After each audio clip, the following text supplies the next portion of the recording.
Hello students, ये आप लोगों का पॉलिटेक्निक का जो 2018, 19 और 20 का जो न्यूमेरिकल हम बना रहे थे उसका ये अगला भाग है। तो इसमें आप लोग नंबर जो देख रहे हैं 122 से 123 है, फिर 125 से 128। तो आप लोग सोच रहे होंगे कि बीच के क्वेश्चन कहाँ हैं। तो इसमें आप लोग का जो प्रीवियस ईयर, जो पहले वाले साल जो है 2018, 19 और 20 के जो भी सवाल है उसके बीच बीच में ऑब्जेक्टिव टाइप जो क्वेश्चन दिया हुआ है वो मैं छोड़कर केवल न्यूमेरिकल्स बना रहा हूँ। इसलिए केवल न्यूमेरिकल्स का ही ये वीडियो है आपको, जिसमें कि न्यूमेरिकल्स में जो भी आप लोगों को प्रॉब्लम होता है वो न्यूमेरिकल्स की प्रॉब्लम को सॉल्व करने के लिए ही वीडियो बनाया जा रहा है। तो आप लोग अच्छे से समझें, देखिए। तो देखिए अगला क्वेश्चन आपका क्या है। तो इसमें क्या है 122 के क्वेश्चन नंबर में, एम द्रव्यमान के उपग्रह को जो कि शुरुआत में पृथ्वी पर स्थिर था, पृथ्वी की त्रिज्या के बराबर ऊंचाई पर वृत्तीय कक्षा में स्थापित किया जाता है। कह रहा है एम द्रव्यमान का उपग्रह, जैसे ये पृथ्वी है और शुरू में कह रहा है ये स्थिर है, लेकिन कह रहा है ये पृथ्वी है और इस पर एक एम द्रव्यमान का उपग्रह है और इस उपग्रह को कह रहा है कि स्थापित किया गया है पृथ्वी की त्रिज्या के बराबर। ठीक है, ये सैटेलाइट है मान लेते हैं, उपग्रह, और ये है पृथ्वी। तो कहना क्या है कि यहां से कह रहा है यहां तक पृथ्वी की त्रिज्या के बराबर, जितनी पृथ्वी की त्रिज्या है उतनी दूरी पर उसको स्थापित किया गया है।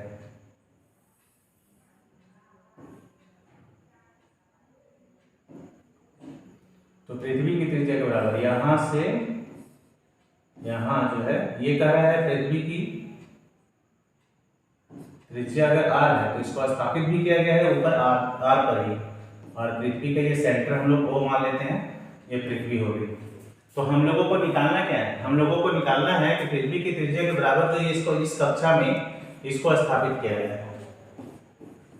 ठीक है, इस कक्षा में ये परिक्रमा करेगा।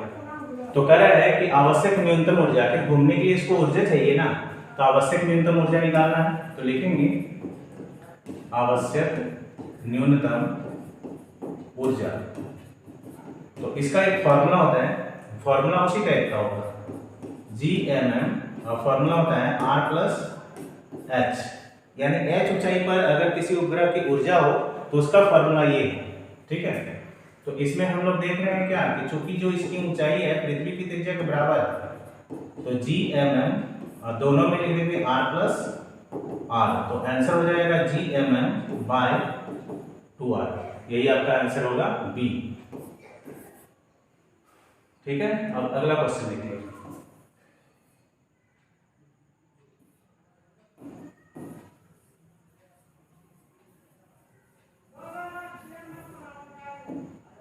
क्वेश्चन नंबर 123 में एक माध्यम में प्रकाश का वेग दिया हुआ है 1.5 मीटर 10⁸ मीटर प्रति सेकेंड, तो माध्यम का अपवर्तनांक क्या होगा। तो एक माध्यम में प्रकाश का वेग, तो पहले प्रश्न में जो दिया है वो समझेंगे। प्रश्न में v का मान है 1.5 × 10⁸ मीटर प्रति सेकेंड।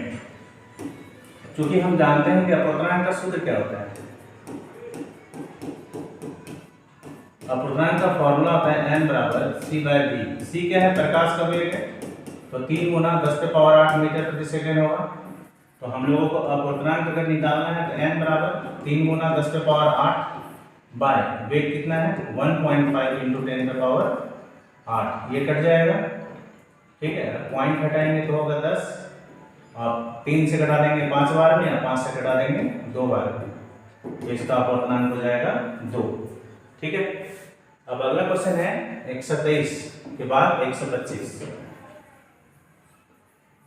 ये सब सवाल छोटा छोटा है, इसमें आप जितना स्पीड बना सकते हैं। अब क्वेश्चन नंबर 125 में कह रहा है एक कण सरल आवर्त गति से गति कर रहा है, इसका दोलन काल t है, तो 3/8 दोलन करने में। दोलन काल का क्या अर्थ होता है, दोलन काल या आवर्त काल एक ही चीज है, दोनों एक ही चीज है। तो यही आवर्त काल दिया है t। आवर्त काल का क्या अर्थ होता है, यदि कोई पिंड जो दोलन कर रहा है, एक दोलन पूरा करने में जितना समय लगाएगा वो उसका दोलन काल या आवर्त काल कहलाता है। तो हम लोग यहाँ लिखेंगे चूंकि एक दोलन में लगा समय, एक दोलन में लगा समय, एक दोलन में लगा समय है t, तो मेरे पास कितना दोलन है, तो लिखेंगे इसलिए 3/8 दोलन में लगा समय, तो हो जाएगा 3/8 गुना टी, आंसर होगा 3t/8। 128 क्वेश्चन में बोल रहा है कि क्षेत्रफल दिया हुआ है, तो क्षेत्रफल है 10 मीटर स्क्वायर। क्षेत्रफल है 10 मीटर स्क्वायर। इसके ताप को 20 डिग्री सी से बढ़ा दिया गया है, यानी डेल्टा टी का मान है 20 डिग्री सी। तो कह रहा है क्षेत्रफल में क्या परिवर्तन होगा, और रेखीय प्रसार गुणांक दे दिया है, रेखीय प्रसार गुणांक ले लिया है अल्फा, ठीक है। और हम लोगों को निकालना क्या है, डेल्टा ए का मान। क्योंकि यहाँ पे क्षेत्रफल वाला सवाल है तो क्षेत्रीय प्रसार गुणांक का सूत्र लगेगा, तो हम लोग लिखेंगे क्या, क्योंकि क्षेत्रीय प्रसार गुणांक, तो इसका एक सूत्र होता है बीटा बराबर होगा डेल्टा ए/ए और इनटू हो जाएगा डेल्टा टी, इस सूत्र से। फिर हम लोग जानते हैं कि अल्फा और बीटा में एक संबंध होता है, अल्फा एवं बीटा में संबंध। तो अल्फा एवं बीटा में संबंध होता है, बीटा बराबर होता है 2 अल्फा, बीटा बराबर 2 अल्फा। इसी फॉर्मूला से फिर हम लोग इसका मान पुट कर देंगे इसमें, तो बीटा का मान रख लेंगे, ठीक है। बीटा का मान हो जाएगा 2 अल्फा, और उस साइड है डेल्टा ए, तो डेल्टा ए का मान, डेल्टा ए हम लोगों को निकालना है, और नीचे ए का मान है 10 और डेल्टा टी का मान है 20। तो अगर हम इसको ऐसे क्रॉस मल्टीप्लिकेशन करेंगे तो डेल्टा ए बराबर हो जाएगा 2 दूनी 4 100 अल्फा, आंसर 400 अल्फा, आंसर होगा ये वाला। ये क्वेश्चन नंबर 131 में कह रहा है जल तथा कांच का वायु के सापेक्ष अपवर्तनांक क्रमशः 1.3 और 1.5 है, तब कांच का पानी के सापेक्ष अपवर्तनांक क्या होगा, ये निकालना है। तो यहाँ पे वो फार्मूला यूज होगा जिसमें कि हम लोग 3 माध्यम लेके चलते हैं।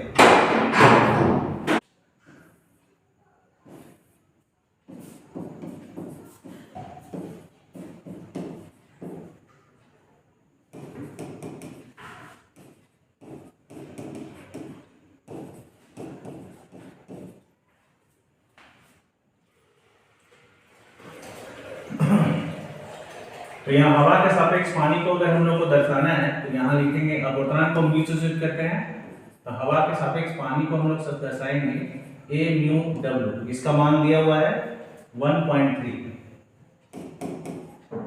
और फिर कह रहा है कि वायु के सापेक्ष जल तथा कांच का वायु के सापेक्ष, तो हवा का सापेक्ष पानी का, और फिर हवा के सापेक्ष है, हवा के वायु के सापेक्ष कांच का, तो ए का होगा जी, मतलब ए म्यू जी का मान हो जाएगा 1.5। तो हम लोगों को निकालना है कांच का पानी के सापेक्ष अपवर्तनांक, तो जिसके सापेक्ष, जैसे वायु के सापेक्ष है तो वायु आ गया, वहां पानी के सापेक्ष कांच का है, तो इसका होगा W म्यू जी का मान हम लोगों को निकालना है। तो कैसे बनाते हैं वो समझिए।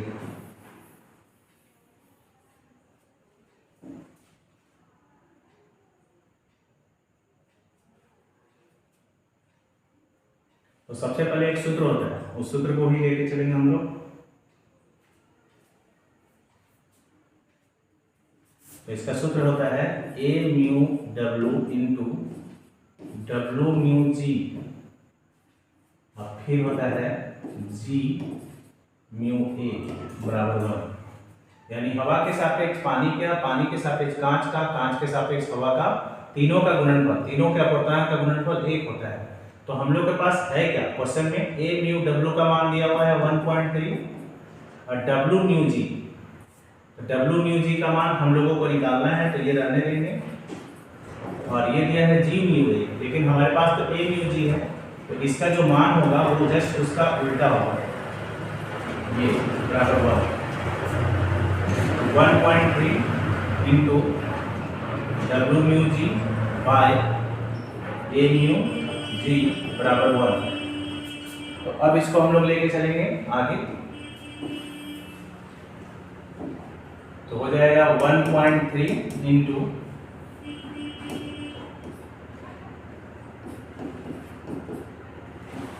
डब्ल्यू म्यू जी बाय ए म्यू जी। ए म्यू जी का मान है 1.5 बराबर 1। तो अगर हम फिर इसको लिखेंगे डब्ल्यू म्यू जी बराबर 1.5, तो डब्ल्यू म्यू जी बराबर 1.5 बाय 1.3। इसका पॉइंट हटेगा 10, इसका पॉइंट हटेगा 10, कट गया।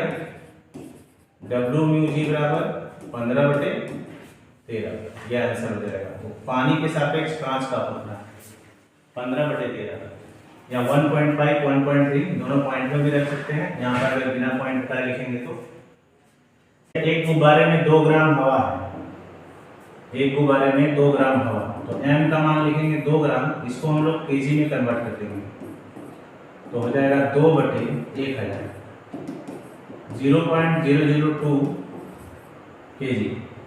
और उसके बाद इसका वेग दिया हुआ है 4 मीटर प्रति सेकेंड, और टाइम इसको सिकुड़ने में जो टाइम लगा 2.5 सेकेंड हो गया। तो हम लोगों को यहाँ पर गुब्बारे में लगने वाला औसत बल, तो यहाँ न्यूटन के दूसरे गति नियम का उपयोग करके हम इस सवाल को बना सकते हैं। लिखेंगे न्यूटन के दूसरे गति नियम से, न्यूटन के दूसरे गति नियम से होगा F बराबर mv बाय t। संवेग परिवर्तन की दर आरोपित बल के बराबर होता है, वही फॉर्मूला है। तो m का मान है यहाँ पे 0.002 गुना v का मान है 4 और टाइम है 2.5 सेकेंड। तो पॉइंट अगर हम हटा दें तो 1000 होता है, इसके पॉइंट को हटाएंगे तो 10 होता है, 1 0 यहाँ से कटा, 4 से 25 बार भी कटेगा, ऊपर में बच जाता है 2 और नीचे हो जाता है 625। ये होगा न्यूटन, और इसका आंसर तो पॉइंट में है, तो इसको सॉल्व कर लेते हैं। तो पॉइंट 0 फिर 0 फिर 0 फिर 0 फिर 0 और 6 या 18, 3 बार में अगर कटाते हैं अभी भी नहीं होगा, 1 0 और चाहिए, फिर 0 3 से, तो 3 बचे 15, 3 गुना 6 1 7।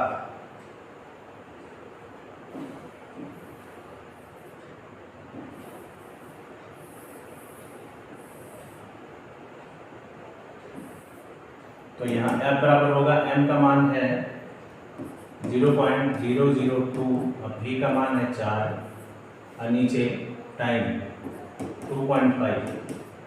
पॉइंट अगर हम हटा दें तो 1000 होता है, इसका पॉइंट हटा दें तो 10 होता है, 0 0 कटा।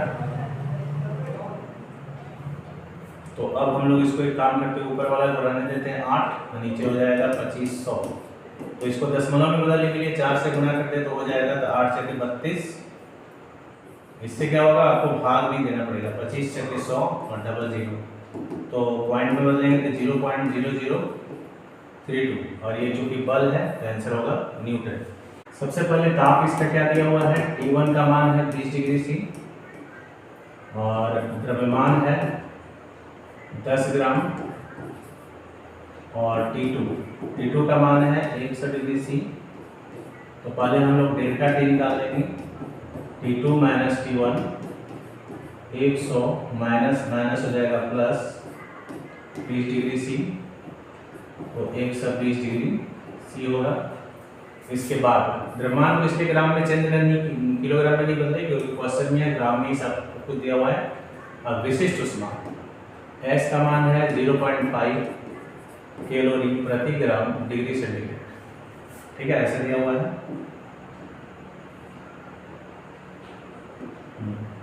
तो अब हम लोगों को निकालना क्या है, आवश्यक ऊष्मा। तो इसका फॉर्मूला होता है Q बराबर ms delta T, ms delta T। m का मान 10, s का मान 0.5 और t का मान 120। पॉइंट हटेगा 10, 0 0 कटा, 12 पंचे 60, 600 कैलोरी। आंसर तो इसका नहीं है उसमें, लेकिन हम लोगों का आंसर ये होना चाहिए 600 कैलोरी। अगला क्वेश्चन है दर्पण से रिलेटेड क्वेश्चन है। एक गोलीय अवतल दर्पण जिसकी वक्रता त्रिज्या 40 सेंटीमीटर है,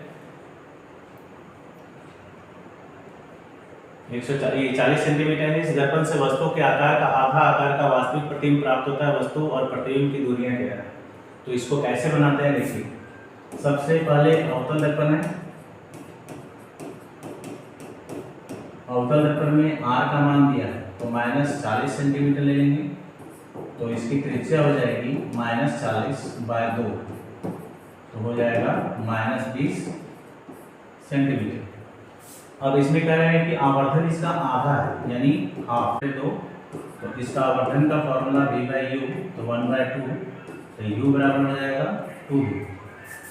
अब यहाँ पे अगर हम लोग लिखते हैं तो दर्पण सूत्र से यूज करें, तो दर्पण सूत्र से क्या होगा 1/3 + 1/u बराबर 1/f, तो 1/v और 1/u, u के जगह 2v और फिर 1/f का मान -20, दोनों का एलसीएम होगा 2v, यहाँ 2 + 1 बराबर -1/20, 2 से घटा देंगे इसको 10 बार में, और यहाँ 3/v -1/10, तो v बराबर हो जाएगा -30। तो अब हम लोग लिख सकते हैं u बराबर, u का मान है 2v है, तो 2 गुना -30, तो 30 गुना 60, तो आंसर होगा -30 - 60। इसमें क्वेश्चन नंबर 140 में है पृथ्वी के घटक। पृथ्वी का 2 घटक होता है, क्षैतिज घटक और ऊर्ध्वाधर घटक। तो कह रहा है कि दोनों का मान दिया हुआ है, तो पृथ्वी के चुंबकीय क्षेत्र का परिमाण पहले समझिए कि अगर पृथ्वी का 2 घटक होता है, अगर ये पृथ्वी का कुल चुंबकीय क्षेत्र है मान लीजिए b, तो इसका ये जो घटक है ये ऊर्ध्वाधर घटक होगा, और ये जो है ये हॉरिजॉन्टल पर, ये वर्टिकल हो गया, हॉरिजॉन्टल ये हो गया, दोनों घटक। तो bv का मान यहाँ दिया हुआ है, bv का मान दिया हुआ है, और bph का, तो h का मान शुरू वाला है 0.4 गुना 10⁻⁴ टेस्ला, और इसका मान है 0.3 गुना 10⁻⁴ टेस्ला। तो हम लोगों को ये निकालना है, क्योंकि ये दोनों समकोणिक घटक है, इस वजह से b का फॉर्मूला हम डायरेक्ट लिख सकते हैं पाइथागोरस प्रमेय का उपयोग करके, √bv² और bh²। तो bv का मान है 0.3 गुना 10⁻⁴ का स्क्वायर, और bh का मान है 0.4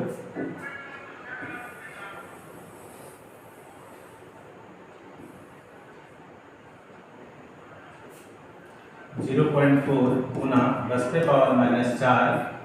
का होल स्क्वायर। 0.3 का होगा 0.09 और 10⁻⁸ और 0.16 गुना 10⁻⁸। तो अगर हम इसको सॉल्व करें तो क्या होगा, 9 8 यहाँ 16 हो जाएगा, 16 ना 25 हो जाएगा, और गुना 10 के पावर हो जाएगा -8, और यहाँ 25 का वर्गमूल होगा 0.5, 10 का पावर -8 का होगा 4, और ये होगा टेस्ला। तो 0.5 × 10⁻⁴ टेस्ला। बहुत ही इंपॉर्टेंट क्वेश्चन है ये, इसको अच्छे से आप लोग समझ लीजिएगा। 143 144 143 नंबर क्वेश्चन देखिए। कारण एक समान स्प्रिंग को 2 kg, 3 kg और 1 kg गुटके के साथ 3 विभिन्न प्रकार से जोड़ा गया है, जैसा कि चित्र में दर्शाया गया है। यदि x1 x2 x3 तीनों प्रकार के स्प्रिंग का फैलाव है, यहाँ दिया हुआ है द्रव्यमान, m1 का मान 2 kg, m2 का मान है 3 kg और m3 का मान है 1 kg। इसका फैलाव है x1, इसका फैलाव है x2, इसका फैलाव है x3। ठीक है, तो यहाँ जो बल आरोपित हो रहे हैं वो बल यहाँ पे बल के आधार पे दिखाया गया है। यहाँ फैलाव जो हम लोग लिखे हैं ये किताब में दिया है T1, इसका दिया है T2 और इसका दिया हुआ है T3। तो यहाँ पे एक चीज आपको याद रखना है कि जो फैलाव है, जो बल है, वो बल समानुपाती होगा उसकी लंबाई का। बल समानुपाती होता है लंबाई का, जैसे जैसे बल बढ़ेगा वैसे वैसे लंबाई बढ़ेगी। तो अगर हम लंबाई को इस सेट लिख दें तो लंबाई समानुपाती होगा बल, चूंकि F बराबर फॉर्मूला होता है mg और g नियतांक है, तो g को हम लोग छोड़ दें तो यहाँ L समानुपाती होगा m, यानी कि द्रव्यमान बढ़ेगा तो लंबाई बढ़ेगी। तो द्रव्यमान के आधार पे सबसे बड़ा द्रव्यमान किसका है? m2, m2 से बड़ा है, m2 से थोड़ा सा छोटा है m1 और सबसे छोटा है m3। तो अगर हम उसको फैलाव के आधार पर ले तो m2 का फैलाव है x2 और m1 का फैलाव है x1 और m3 का होगा x3। आंसर यही होगा। तो कौन सा आंसर है इसका? x2, x1, x3। आंसर होगा डी नंबर। अब एक क्वेश्चन है 1 से 44।